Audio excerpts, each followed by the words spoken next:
Listos, ya. Para los que están entrando, es exactamente la misma dinámica. Las preguntas se van a hacer por las tarjetas que tienen el signo de interrogación. A los que tienen iPhone o dispositivos de Apple, les aparece abajo. Los que tienen Android, me parece que les aparece arriba las tarjetas con las preguntas. No digo con las preguntas, con el signo de interrogación. Entonces ahí ustedes pueden dejar solamente una vez la pregunta porque queda guardada. Hi, ¿qué tal mal es oír las misas virtuales pero no terminarlas? Y más si las dejas de oír en la consagración, me imagino. Pues el mismo, o sea, las misas virtuales son una excepción, básicamente. Nunca van a suplir las físicas, ¿no? Entonces yo digo que si se está haciendo se está asistiendo a esa misa virtual, tendríamos que tener más o menos las mismas disposiciones de como si estuviéramos físicamente ahí. Entonces de ahí ya se puede sacar las conclusiones, ¿no? La iglesia da un permiso para vivir con una persona mientras está en un proceso de anulación matrimonial. No necesariamente es como un permiso, es una cuestión de que eh, bueno, para primero aclarar, la iglesia no hace anulaciones, hace declaraciones de nulidad, porque anulación es como algo que no era nulo y ahora lo hacemos nulo, y la iglesia no hace nulo nada. Simplemente la iglesia estudia el caso y si encuentra causas de nulidad, declara que ese matrimonio es nulo, es decir, que nunca fue matrimonio, ¿eh? Pero la iglesia no anula nada, declara que eso era nulo. Entonces, empezando por ahí. Segundo, esto tiene que discernirse a nivel pastoral, porque aunque esos que puedan vivir como hermanos, vamos a decirlo así, sin relaciones, juntos, o como pareja realmente, hay que ver el contexto de esa pareja. Porque, por ejemplo, a nivel parroquial, o sea, la gente no, si sabe que no están casados y viviendo juntos, o sea, le van a estar informando a cada quien que no están teniendo relaciones y todo eso y que por eso están siguiendo viviendo juntos y que inclusive comulgando, porque en ese caso se podría comulgar sin problema, pues no. Entonces se tiene que analizar el caso pastoralmente, ahí es por eso que sí tiene que hablar con su párroco, con el sacerdote y el que los pueda orientar, ¿va? Porque ahí sí sería cuestiones de la casuística, ¿va? De cada caso. O sea, pero respondiendo así en bruto la pregunta, evidentemente, si viven castamente y como hermanos, básicamente, y no se está teniendo relaciones, no hay ningún problema con vivir con la persona. ¿Ah? ¿Qué piensas de los videos que ha sacado Rafael Díaz donde critica al Papa y a los sacerdotes y obispos?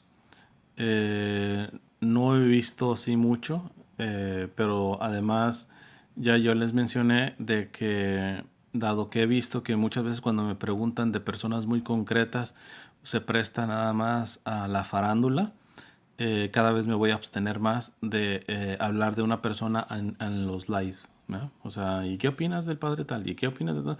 Porque desafortunadamente no digo que esta persona que está haciendo la pregunta lleve esa intención, pero cada vez veo más que todos los que preguntan eso fomentan simplemente la farándula, ¿verdad? Estando casada, Dios puede llamar a la castidad. La castidad la tienen que vivir los casados. Claro, de acuerdo a su estado de vida. Por ejemplo, si yo estuviera casado, evidentemente tengo derecho a la relación sexual. Eh, pero mi esposa no es un objeto, que simplemente tengo ganas y pues listo. También tiene que ver el equilibrio. A veces uno no puede tener ganas y sin embargo, como un acto de amor, de ofrendarse, porque ya mi cuerpo no me pertenece, le pertenece a mi esposa y viceversa, pues muchas veces puede haber relaciones sin propiamente quererlo como tal, sino como un acto de ofrenda. También puede ser, ¿verdad? Pero en eso automáticamente es la castidad, ¿verdad?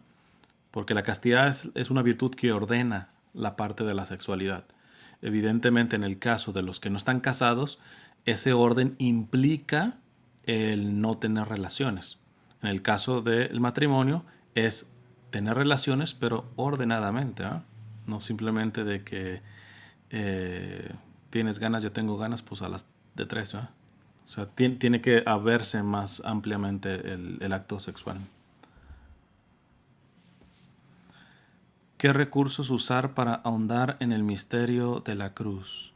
Pues principalmente el Evangelio. Segundo, pues hay muchos santos que han hablado tanto de esto. Por ejemplo, Edith Stein o Stein, Santa Teresa Benedicto de la Cruz, tiene un tratado que se llama La Ciencia de la Cruz. Yo recomendaría también ese texto, por ejemplo. ¿Conoces algún doc de la iglesia respecto a vacunas en la que se utilizan fetos de bebés abortados? He estado escuchando mucho de esto, pero como no es una cosa que no he investigado, a profundidad no podría decirles, ¿verdad? O sea, sé que es una cuestión delicada, sé que algunos están yendo a un extremo a decir que no se pongan las vacunas de ningún tipo. Por otro, pues sí, aquí hay que vacunarnos de todo prácticamente, lo que nos digan los gobiernos. Entonces, sé que es delicado y precisamente por eso, como no he investigado a profundidad, no me atrevería a decir, ahora está claro, eso sí los puedo decir. Si en las vacunas se está utilizando material genético de bebés abortados, eso es un acto inmoral. O sea, eso como católicos, uno no puede aceptar ese tipo de cuestiones, ¿verdad? Porque se está instrumentalizando la vida de un ser humano. ¿Es pecado mortal hacer coito interrumpido, casado sacramentalmente? El coito interrumpido, para los que no lo entiendan, es tener la relación sexual con penetración y todo, pero que se eyacule por fuera, ¿verdad? Eso en cualquier situación no está bien. O sea, es moralmente pecaminoso porque no cumple la finalidad propiamente de la relación sexual.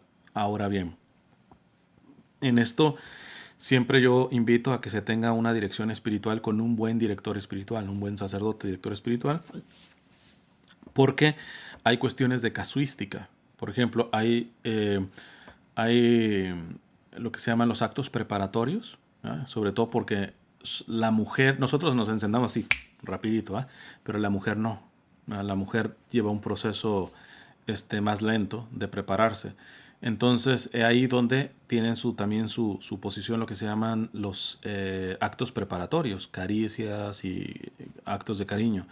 Entonces, el problema está en que algunos hombres, si tienen eyaculación precoz, en los puros actos preparatorios, pues eyaculan muchas veces. Y no es que ellos hayan querido eyacular. Entonces, ahí es por eso donde entra un poquito la casuística. Ahora bien, está claro que la persona que intencionalmente tiene la relación sexual y después vaya y eyacula afuera, pues eso sí es pecado mortal, porque le está usando la relación sexual en un orden que Dios no ha puesto. ¿Ah? Ponerlo y hablar de eso sería mucho más largo, pero para ser conciso con la respuesta. Votar por un partido cristiano protestante sería un bien menor en caso de no haber otra opción. Es que en realidad uno no tiene que votar por si es protestante o por si es católico y todo eso, sino tiene que votar de acuerdo a los principios. O sea, si es protestante y tiene propuestas que son inmorales en cuanto a los principios, pues por muy protestante o por muy católico que sea, ¿no? Lo estamos viendo aquí en Estados Unidos. O sea, Biden se dice católico, pero tiene posiciones graves, por ejemplo, con respecto a la vida, que van totalmente en contra de la fe católica. En ese punto de vista, un católico no puede votar, por mucho que Biden sea católico. ¿Eh? Ahora bien, ustedes ya saben que en este caso, para no dejar mucho el tema, Trump sí tiene ventaja en eso, pero tampoco respeta toda la dignidad de todo ser humano. Y es ahí donde yo he sugerido que la opción hoy, por ejemplo, para aquí, para Estados Unidos, es el American Solidarity Party, que déjenme decirles una cosa. En Facebook recientemente compartí esa entrevista. Si me recuerdo, cuando suba esto a YouTube, se las pongo también abajo. Una entrevista que también le han hecho a Brian Carroll, que es del American Solidarity Party, que ese sí es un partido verdaderamente pro vida, pero yo no sabía este dato. Brian, yo de hecho creía que era católico, ni siquiera es católico. es evangélico. Su vicepresidente, el que está para correr para vicepresidente, sí es católico. Pero él es evangélico. Pero en esa entrevista él mismo declara de que lo que le abrió el panorama fue haber entrado a la doctrina social de la iglesia, ¿verdad? Estudiar la doctrina social de la iglesia, encontró ahí una verdad. Entonces fíjense, y lo está diciendo un evangélico. Entonces, además que el American Solidarity Party sí tiene, de hecho, para empezar, el propio nombre. Uno de los pilares de la doctrina social de la iglesia es la solidaridad, y esto hasta el nombre lo tiene, pero no quedaría nada más, porque en el nombre dicen que solidaridad y la iglesia, uno de los pilares de la doctrina social de la iglesia es la solidaridad, por eso tengo que votar. No, tengo que ver los principios y tengo que ver las propuestas concretamente, si verdaderamente dan honor a su nombre, ¿verdad? En este sentido de solidaridad. Eh, Básicamente, o sea, tengan mucho cuidado de estar votando por clichés, ¿verdad? Como también hay un periodista que dice, yo estoy seguro que el primer presidente hispano de los Estados Unidos ya nació. Yo también estoy seguro. Pero ¿eso significa que se va a votar por él? No, pues por mucho que sea hispano, pues me alegro de que hable el mismo idioma que yo, pero tendré que ver sus principios y sus propuestas, ¿eh? Tengan mucho cuidado de estarse moviendo simplemente por clichés. Y a veces está habiendo ahorita en la política, por ejemplo, muchos en el bando de nosotros como católicos, hay varios líderes que duro contra ese no votes porque son socialistas y comunistas y todo eso. Y están bien, porque la iglesia ha confrontado el socialismo, pero también ha confrontado el capitalismo y ahí se quedan calladitos. Tengan mucho cuidado de esos católicos manipuladores, ¿va? Que quieren manipular el voto precisamente por clichés. Es que un católico no puede votar por un socialista, pero estrictamente tampoco puede votar por un capitalista. El problema es que no conocen la doctrina social de la iglesia. Es más, muchos de estos católicos siguen promoviendo a varios líderes libertarios, la mayoría argentinos, ¿verdad? Que yo les reconozco la defensa que han hecho de los bebés, del aborto, en contra del aborto, en contra de la ideología de género y todo ese tipo de cosas, pero defienden una visión libertaria o neoliberal, capitalista, que la iglesia ha confrontado. Y a esos católicos, líderes católicos, yo no los veo confrontando a estos. ¿Por qué no más a los socialistas? A mí me huele mal. Por eso he hecho varias publicaciones, tanto en Instagram como en Facebook, hablando de que tengan mucho cuidado. Pero para redondear esto, tengan cuidado en estar votando por clichés, ¿verdad? Vayan a los principios, formémonos en los principios. ¿Es pecado alegrarse por la muerte de una persona mala? Personalmente yo no me alegraría por la muerte de nadie, absolutamente. Sé que, por ejemplo, la escolástica en el pasado hablaba de decir, si es una persona mala, que se arrepiente, pues qué bueno que se va arrepentida, ¿ah? En ese sentido, nos alegramos de que se haya frenado un mal. O a veces también se decía, si es un mal invencible, entre comillas invencible, es decir, alguien que no se esté matando vidas y todo esto, el saber que la muerte frena ese daño que esa persona estaba haciendo. Entonces, pero el mismo Chesterton hablaba de que la tradición de la iglesia no son las cenizas, sino es el fuego, ¿va? Es decir, esto es más dinámico. Por eso, hoy por hoy, el Papa Francisco hizo esa modificación en el catecismo respecto a la pena de muerte, ¿va? Porque la pena de muerte va un poquito parecido a esta cuestión. La iglesia permitía, veía legítimo la pena de muerte, pero cuando no hubiera medios otros para poder salvaguardar el bien común, por ejemplo. Es decir, en una ciudad en donde no se podría retener, no tuvieran cárceles, etcétera, pues no vas a permitir que el criminal siga dañando a más inocentes, ¿verdad? Pero hoy por hoy hay las estructuras para que sin tener que matar a la persona, la retengas en un centro de detención, en una cárcel y todo eso, y eso mismo le sirva también para su proceso de conversión. ¿Cuántas conversiones no se dan dentro de la cárcel, ¿no? Entonces, eh, en principio yo respondería por la muerte de una persona, estrictamente hablando, yo no me alegraría. Me puedo alegrar de que el mal, por ejemplo, de una persona que acaba de morir y que lo estaba haciendo, que ese mal ya no se siga haciendo. Pero yo no me puedo alegrar de la muerte de esa persona. O sea, yo no me puedo alegrar de la muerte de ninguna persona. Me puedo alegrar de que esa persona no haga daño, ya, pero no me puedo alegrar de la muerte de esa persona, porque la misma Sagrada Escritura nos dice que Dios no quiere la muerte del pecador, sino que se arrepienta y viva, ¿no? Sí, pero en el caso de los que no se quieren arrepentir, es que esto también es un tanto relativo. Les digo rapidito una experiencia para no alargarme mucho en esta respuesta. Creo que ya le he contado en algunas charlas. Termino de dar una charla a un grupo de adolescentes y una señora se acerca con su muchachita adolescente y le dice a la muchachita, ya vete yendo al carro, tengo que hablar con el hermano. Y luego me pregunta, hermano, ¿qué tengo que hacer? Porque mi hija nomás no se convierte. Ya no me acuerdo los tiempos, ¿verdad? Tiene 5 meses en el grupo y sigue igual de desobediente y todo eso. Y yo mismo le digo que de qué le sirve venir tanto al grupo, etcétera. Pero ahí la frené rapidito porque esa yo no la aguanto. Nunca le digan, y menos a un joven, ya no le digamos a un niño o alguien, de que de qué le sirve tanto ir a la iglesia si no se convierte. O sea, si esa persona tiene un carácter fuerte, sigue adelante. Pero si tiene un carácter frágil, hasta ahí llegó su crecimiento de fe. Se lo puedes frenar. Entonces, yo le pregunté a la señora, ok, ¿y usted siempre ha sido cercana a la iglesia? No, antes no. ¿Y cuándo fue su conversión? Pues ya no me acuerdo, como a los 30 años.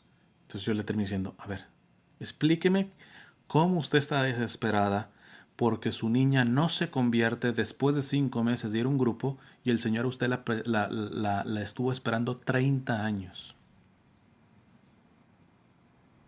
O sea, que me expliquen esa cuestión. O sea, aquellos que me dicen, bueno, pero es que sí, Dios no quiere la muerte del pecador, sino que se arrepienta y viva. Pero los que no se quieren arrepentir, pero es que ¿cuánto tiempo es mucho o poco el no arrepentirse? Entonces eso yo al menos soy muy respetuoso en el caso de los procesos que lleva el Señor, ¿verdad? Entonces, eh, en conclusión, yo no me puedo, personalmente, estoy hablando por mí, personalmente por mí, yo no me puedo alegrar de la muerte de ninguna persona, ¿verdad? Y si es de una persona que en su vida hizo tanto mal, me alegro de que ya no se siga haciendo ese mal, pero de la persona no me puedo alegrar que haya muerto. Y menos si no dio signos de arrepentimiento, imagínense. Una mujer divorciada viviendo en sola y comulgando puede ser catequista. Eh, yo no veo problema. O sea, primero la catequista debe tener una formación, si la tiene. Está divorciada, pero viviendo sola. ¿Cuál es el problema? Porque a veces estigmatizamos, volvemos a los clichés, estigmatizamos como si divorciada signifique lo peor y no nos ponemos a pensar de que muchas mujeres son divorciadas no porque quisieran separarse, o sea, las divorciaron, ¿no? O sea, hay que tener mucha este tacto para tratar estas realidades, ¿va? Antes bien yo digo, una mujer que está divorciada y está viviendo castamente sola y por ende puede comulgar sin problema y además piensa en servir como catequista, yo le tendré que aplaudir. Cualquier otra se tira a la hamaca del pesimismo, decir, pues soy una divorciada más y ahí me... No, o sea, no creo que vaya por ahí. Así que, honestamente, una mujer divorciada viviendo sola y comulgando puede ser catequista, en mi punto de vista, sí. Y, si el, y saben que una cosita más, antes de pasar a la siguiente pregunta, es obvio, porque yo lo veo, es obvio que la mayoría de catequistas les falta muchísima formación. Y hay grandes huecos y o sea, que los niños vayan al catecismo y solamente se reduzca a pintar dibujitos de Jesús, o sea, no se profundice. Para mí eso es una tragedia terrible. Pero yo no culpo a los catequistas. Yo culpo primero, evidentemente, un ambiente que se ha secularizado, a muchos de nuestras autoridades jerárquicas como tal, a muchos de los evangelizadores que solamente se agarran de ciertas cositas, clichés también de religión, nomás de una parte, y no están ayudando, si son evangelizadores, a formar integralmente al católico. Pero sobre todo y ante todo, yo le tendría que decir a ese catequista, gracias Porque muchas veces los que critican a los catequistas de que no están bien formados, de que, o inclusive hasta están mal formados, le dijeron una cosa que no es. Ok, a esos mismos, cuando me llegan con esas quejas, yo les digo, ¿y tú te has puesto como, te has ofrecido como catequista? Porque estamos rápidos para juzgar sobre un trabajo que tenemos que entender que la inmensa mayoría de veces es un trabajo voluntario y estas personas están dejando de hacer otra cosa a nivel personal por servir de esta manera. ¿Va? Si tú crees que las cosas las puedes hacer mejor, ponte y ofrécete y cumple y cubre esa plaza. ¿Va? Entonces, ahora, los catequistas que con buena voluntad, sabemos que la buena voluntad no alcanza, váyanse formando. Entonces, pero váyanse a evangelizadores serios, al magisterio de la iglesia, váyanse a fuentes seguras, ¿va? En este sentido, ¿va? Pero de antemano yo a lo menos les agradezco muchísimo el valor, la generosidad que tienen en dar su tiempo para esto. Y recordando una cosa más, que la catequesis es principal obligación de los padres. La iglesia parroquial, vamos a decirlo así, simplemente lo que tiene como función es acompañar, auxiliar a la iglesia doméstica. Pero la responsabilidad de que tus hijos estén catequizados en la fe no es del padre y mucho menos de una catequista. Es tuya como padre o como madre, ¿verdad? De hecho, de los dos. Y si me apuran, dentro de los dos es más del padre, es más del varón que de la mujer, ¿verdad? ¿Cómo puedo ser testimonio cristiano a través del deporte? Ay, hay un documento. Ay, pero esa sí te la debo. Y el nombre de él. Miren, cuando esto lo suba a YouTube, les voy a dejar información. Porque hay un sacerdote español que ya se sacó por primera vez, que fue hace 1 o 2 años. Yo lo publiqué en mi Facebook cuando pasó. El primer documento del Vaticano exclusivamente para el deportista. Este padre es muy bueno. Y está en la Comisión para la Cultura, me parece, del Vaticano. Les dejo toda la información. Cuando suba esto, les dejo ahí. Pero, no tiene desperdicio. Absolutamente no tiene desperdicio ese documento sobre el deporte. Cuando haces algo malo por ignorancia, ¿se te perdona automáticamente? Me dijo una persona, me imagino. Dependiendo. Existe la ignorancia vencible y la ignorancia invencible. Es decir, por ejemplo, una persona que quiere abortar, que no sabe que lo que va a abortar es un ser humano como tal, porque le han dicho que son meras células como tal. La pregunta clave es, ¿ella tiene todos los medios para saber que eso está mal? Honestamente, se justificaría pues allá en el rancho, ¿eh? O sea, pero hoy en la época de internet, en las grandes ciudades, no hay justificación como para no saber que lo que estás abortando realmente es un ser humano, ¿eh? Entonces, habrá alguna que otra excepción, ¿eh? En este sentido se llama ignorancia vencible. Y en este sentido sí hay un tipo de pecado, o a lo menos hay un tipo de culpa, ¿eh? Cuando tú haces algo malo, algo pecaminoso, por ignorancia vencible, o sea, que tú podías vencer esto, simplemente por mediocridad no te has formado o porque te has querido tapar. Es curioso que, por ejemplo, en los abortuarios, precisamente no muestran el ultrasonido. ¿Por qué? Porque es dar información ahí esa cuestión, ¿eh? Vean la entrevista que le hice a mi amiga Patricia Sandoval, que trabajó en Planned Parenthood, en el abortuario más grande del mundo. Y cómo le pidieron cuando fue a trabajar con ella, con esta empresa, industria, que no dijera palabras ni papá ni mamá, que no tuviera fotos de ella con su familia, o sea, nada que le pudiera despertar precisamente solucionar esa ignorancia de la persona. Porque si se pregunta, hay forma de informar ahí. Ahora, hay una ignorancia invencible, ¿verdad? En este caso, por ejemplo, yo rescato, sé que a muchos no les gusta, pero rescato mucho varias culturas prehispánicas, ¿no? Pero es que los aztecas eran asesinos porque cortaban el tórax y sacaban el corazón viviente, pero cuando tú entras en la cosmovisión del indígena como tal, habría que preguntarnos si habría forma de que él supiera que esto estaba mal. Porque para ellos inclusive estaba bien. De hecho, en los juegos de pelota, muchas veces la regla era que el ganador eran los sacrificados. O sea, entonces, somos muy simplones para eso. Y me parece que muchos pecados que les acotamos a las culturas indígenas prehispánicas, antes de que llegaron los españoles, no podríamos estrictamente hablar de una ignorancia vencible. Más bien tendríamos que hablar de una ignorancia invencible. Digo, está mal, pero ¿qué tanta culpa tenían? Habría que ver si tenían los medios para poder llegar a la conclusión de que eso estaba mal. Entonces, es un tema espinoso, pero en cuestiones de resumen, cuando se hace algo malo por ignorancia, ¿se te perdona automáticamente? No, depende. Si es ignorancia vencible o si es ignorancia vencible o invencible. ¿Qué opina acerca del lugar que tendrá Eduardo Verástegui en el gobierno de Trump? ¿Cuánto tiempo me queda? Ahora sí me quedan 20 minutos. Creo que puedo decir un poquito al respecto.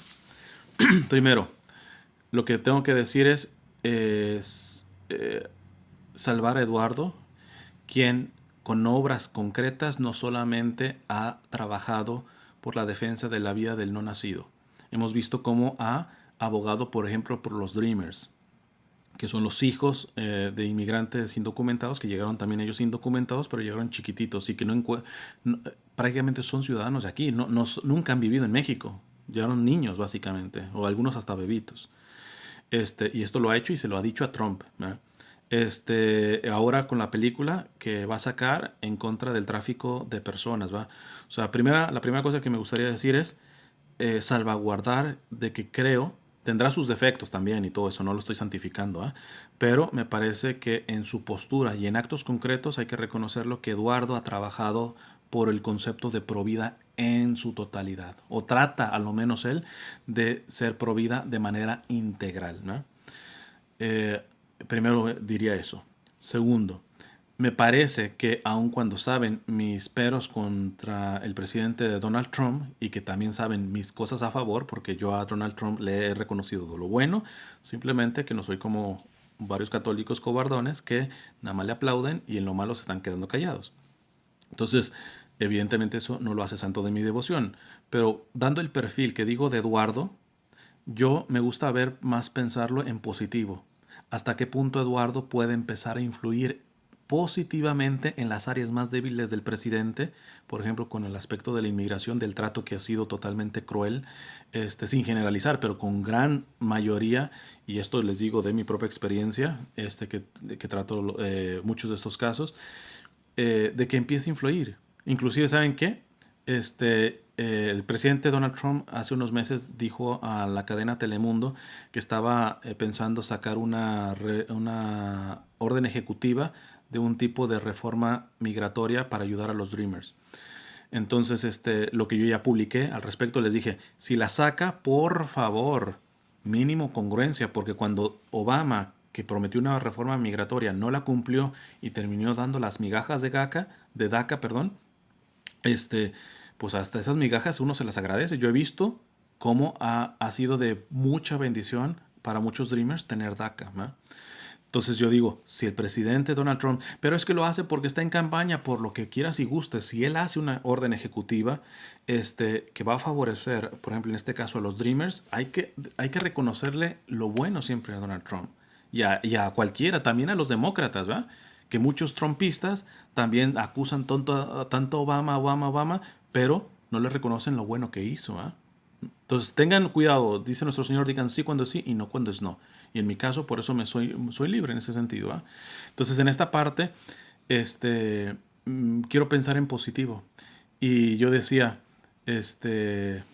a principios del mandato de Donald Trump, de que tenía la intuición, porque no tengo datos, pero tenía la intuición de que lo más decente en Donald Trump era su esposa, que es católica, y que quieran o no la critican mucho, ¿eh? Habrá sido una modelo y salió medio encuerada y lo que ustedes quieran y gusten, pero a mí Melania me da un sentido como que hay algo más de profundidad, ¿eh? O O sea, como que la menospreciamos, no solamente los medios más liberales, ¿verdad?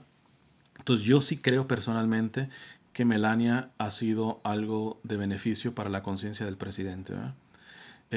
Porque hay que ver, hay que reconocer que también en ciertas cuestiones el presidente se ha suavizado un poco, no más, pero sigue siendo, o sea, tiene una retórica totalmente humillante para ciertos grupos de seres humanos, ¿va? Y no se puede respaldar. Entonces yo quiero pensar que el que Eduardo Verástegui pertenezca a esto es que va a tener los pantalones él para a su manera y a su modo irle educando al presidente o aconsejando en cosas que está violando la dignidad de seres humanos.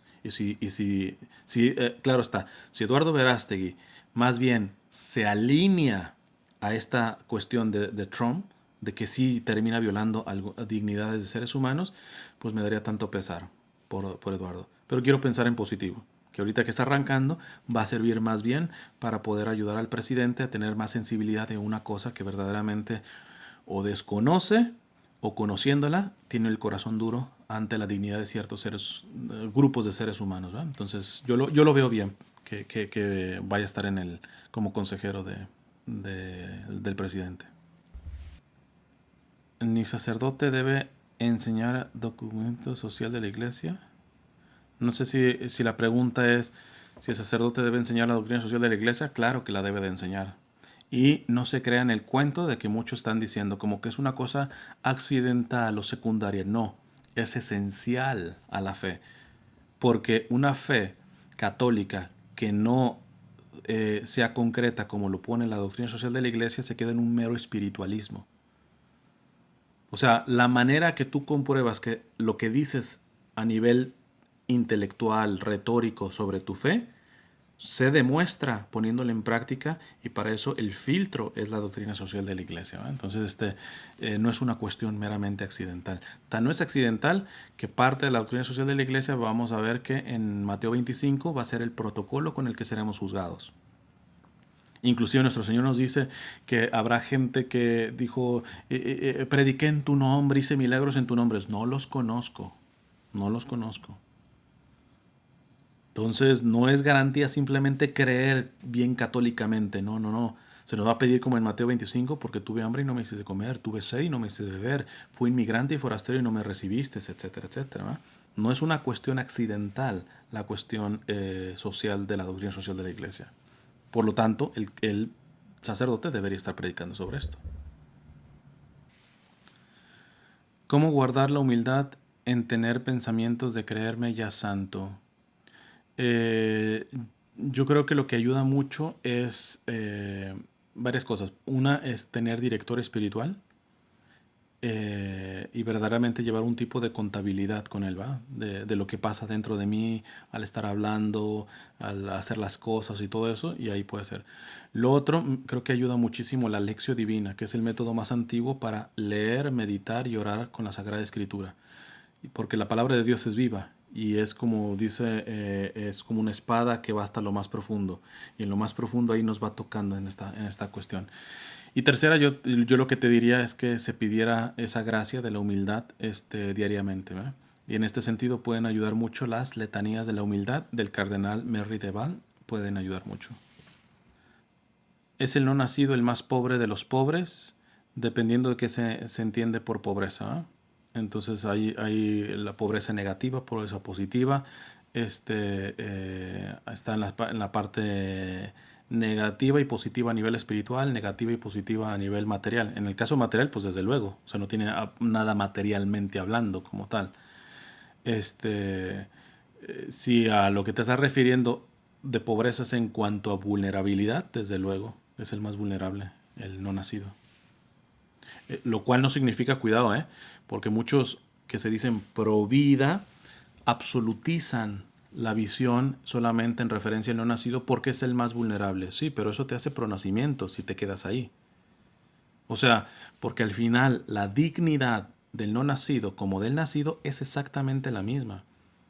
O sea, la vulnerabilidad no te hace menos digno, ¿eh? Lo que te hace es que se haya una cierta prioridad, ¿verdad? Evidentemente se debe de priorizar, se tiene que respetar y defender y proteger y promover la dignidad de todo ser humano. Ahora, ¿Por dónde empezamos? ¿Dónde empieza la prioridad?